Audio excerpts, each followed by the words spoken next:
వస్తాడంట. First ఏదైనా మంచి కార్యక్రమం జరుగుతుంది కాబట్టి ఒక భక్తి పాట పాడదాం. ముకుంద ముకుంద కృష్ణ ముకుంద ముకుంద, ముక్కుంది నోరుంది నాకు ముక్కుంది నోరుంది. అలా కాదు, సరే అలా కామెంట్ చేయకూడదు. ఒక మంచి సినిమా పాట పాడదాం. ఇంకేం కావాలి, 1 కోటి మంది కావాలి, అలాంటి మాటలు మాట్లాడకూడదు. ఇంకేం కావాలి, చికెన్ బిర్యానీ కావాలి, అలా మాట్లాడకూడదు. పద్ధతిగా పాడాలి, ఓకేనా?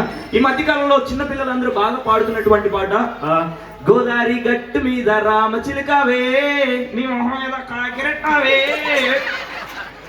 ఇక్కడ చాలా మంది లేడీస్ ఉన్నారు.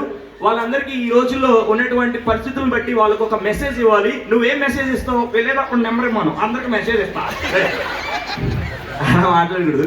సరే, మనం మాత్రమే టైం తీసుకుంటే బాగోదు. త్వరగా కానీ నాయన, త్వరగా కానిస్తే ఏం చేస్తావు? నేను ఇంటికి వెళ్ళే వరకు మా ఆవిడ భోజనం చేయదు. నువ్వు ఇంటికి వెళ్ళే వరకు మీ ఆవిడ భోజనం చేయదు. నువ్వు 1 గంట లేటుగా వెళ్తే తిందో, 2 గంటలు లేటుగా వెళ్తే తిందో, 1 రోజంతా లేటుగా వెళ్తే తిందరా నాయన. అబ్బా, నిజంగా మహాపతివ్రత అంటే మీ ఆవిడే అనుకుంటా. అలా కాదురా రే, నేను ఇంటికి వెళ్ళి వంట చేస్తా, తింటరా. నువ్వు ఇంటికి వెళ్ళి వంట చేస్తే ఆవిడ తింటారా? సరే, మనకి టైం లేదు. మనకి ఒక మంచి మ్యూజిషియన్ మ్యాజిక్ షో కూడా ఉంది.